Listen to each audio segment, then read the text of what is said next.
tutorial and click on this, and you can download the SketchUp file from SketchUp web as a copy onto your computer, and then we will bring that copy to Twinmotion. Okay, it's taking a while, but now this is good. I'll just save it on the desktop and go to Twinmotion. And what you need to do is you will just need to click here, plus to import. Otherwise, you can also go to File, Import, or shortcut of Control I. Okay, I'm just going to click here and I will open and navigate to my desktop, Tutorial Tool, SketchUp, open. And there are options here, but we're just going to leave it as the default ones. Import.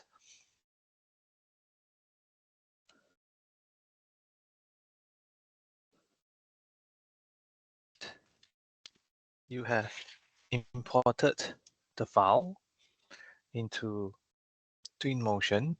What we will do now is to check the scenes, right? So what you see over here is the SketchUp file, and this was your original scene.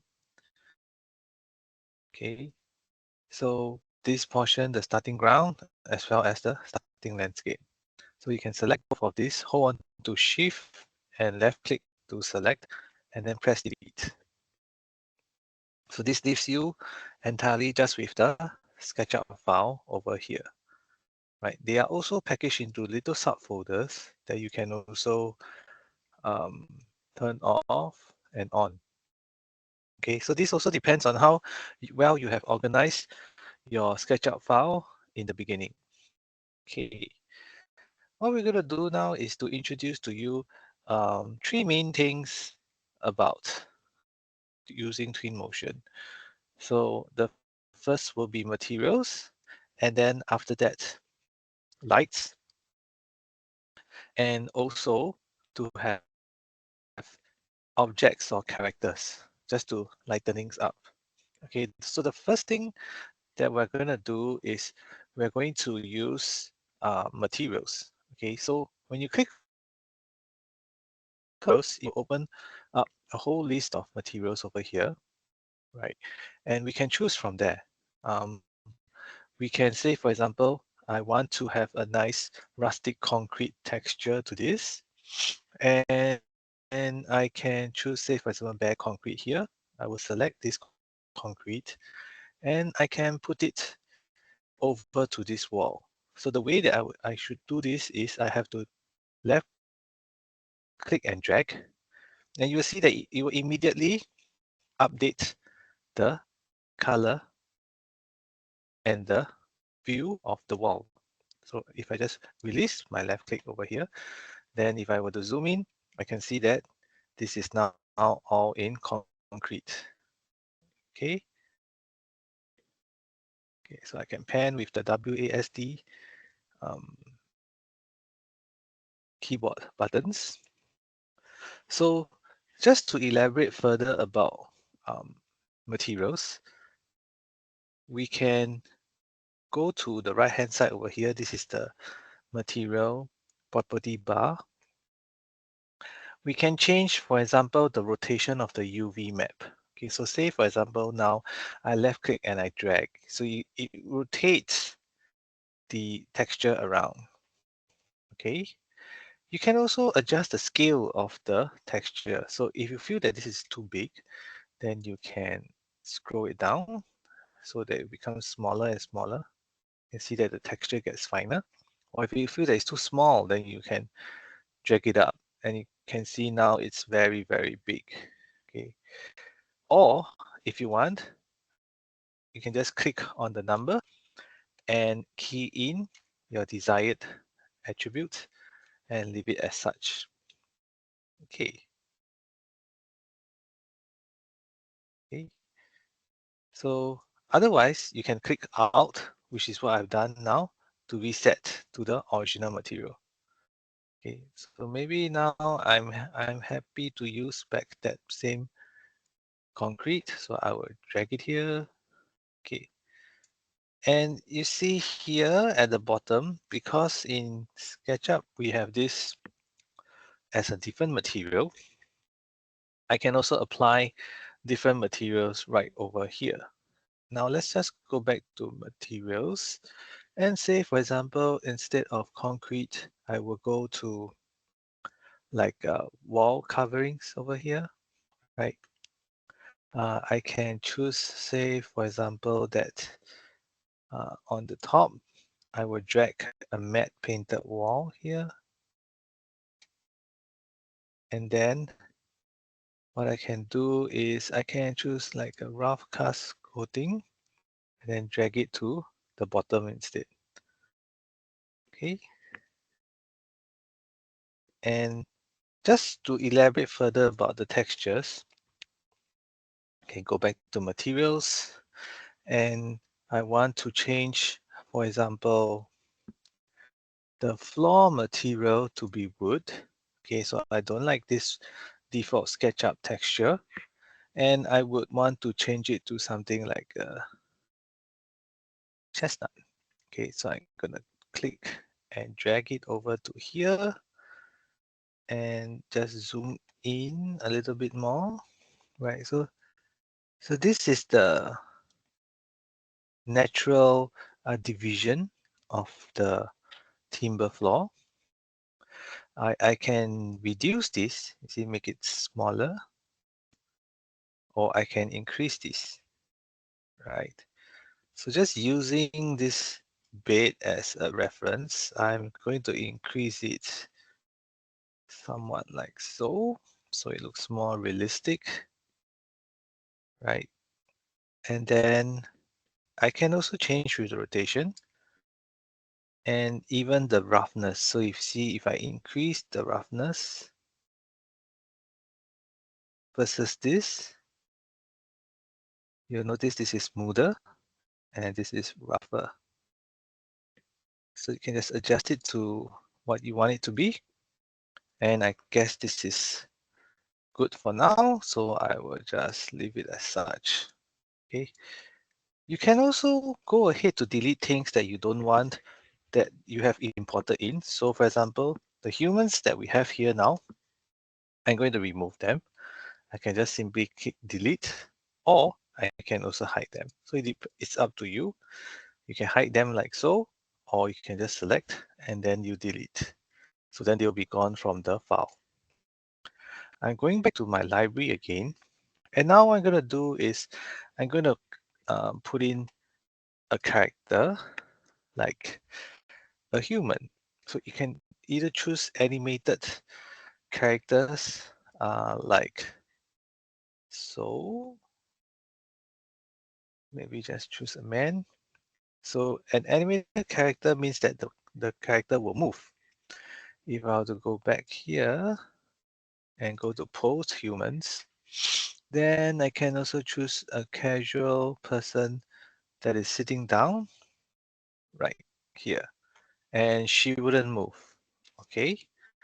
Um, to adjust objects in Twinmotion, you simply select on them and then you use the gizmo to rotate it around, or you can key in a value like so after hovering over here and then pressing enter.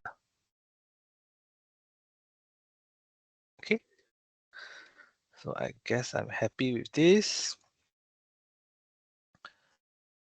And then now the next thing is light. So in your file, you may have a ceiling, but in this case, there's no ceiling over here. So what we're gonna do is we will click on this particular button and then change the time to be a night time. So if you have a ceiling, then this will not be so lit and you can use your lights. But for now, for this case, I will need to change this to be at night, somewhat like so. like at 9 o'clock, right? So it's a little bit dark. I'll go back to my library. I will click on lights and I will choose a light for my little painting here. So I can just click and just select over here. So this is slightly different from the um, materials where you have to click and drag. This is just click and click again. So I'm going to try with this light here, which is for the lamp. And I will choose another simple area light. And I will just put it over here. So this area light will just give a general light around the area as well. So feel free to go and explore with the other lighting types. So I'm going to press escape so I don't have this selected anymore. Then I will choose this light. And from here, you can change many settings of the painting light. So for example, the cone angle I can reduce like so. I can change the color temperature to be something that is warm. I can also reduce the intensity. So this is at 300 lumens. Maybe let's have something that is 1/3 of that. I'm just going to press 100. See, so it's visibly dimmer. By changing the attenuation over here, it will reduce how much you shine it down to. And the cone angle is also how wide you want the light to be. Okay. At any point of time, you can adjust the light using the gizmo. You can move it down, you can rotate it, you can also move it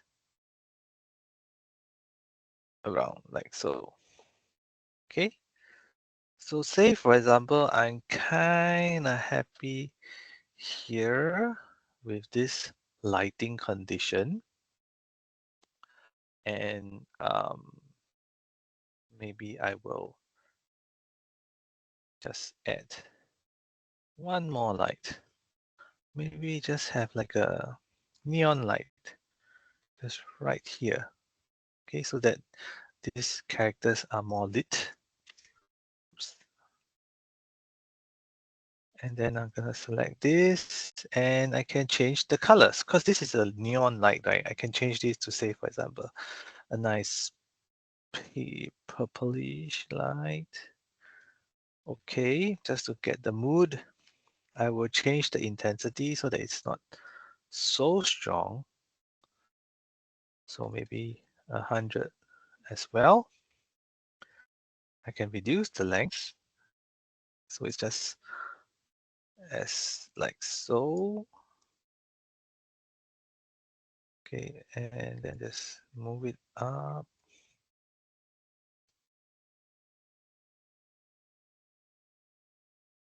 Okay, something like that.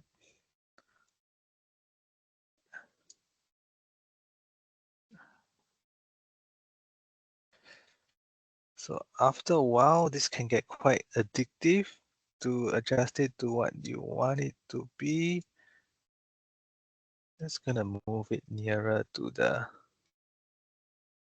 people. Okay, so kind of something like that. So this sets a nice mood. Maybe this guy, I will rotate him around so it's more friendly. So kind of like so. Okay, so that's nice. You'll notice that there's user interface over here. So that's where I can go to media. So when I click on media and I want to create this as my first image, I simply click on the plus button over here. Okay, and this sets up the media image over here. Okay, and I want to set up another view now. So I can simply just rotate it like so, kind of like an external to internal view. Let me just move this. Yes, something like that. Outside looking in. Okay, somewhat like this. Once you're happy with the views of either one of these two of them, you see when you click on them, you can toggle back to that view, no matter where you have left your views. Once you're happy with them, you simply click on the export button and you will choose what kind of um, settings you want. You want them to be exported locally, which means they're going to be on your desktop or you will be on the cloud. So I'm just going to choose local and I want this to click on the plus button here. And this is indicating what kind of formats you want. I just leave them as the default. And I can, oops. So click on plus, select all, so that I select both of these images. And then that's essentially it. You scroll down and choose Start Export. And it will ask you where you want to save this. As I mentioned, I want to save this to my desktop. So I select this and it will do the rendering. So the rendering speed depends on the amount of graphic card RAM that you have, video RAM. But if your computer is decent enough, it should be able to do this in a couple of minutes. So my laptop here is not very fast, but it should still be able to manage all these images. Okay, and they are done now. So let's just go to the desktop and check them out. And this one. Yep. So that's a very quick introduction of how to set up rendering using Twinmotion.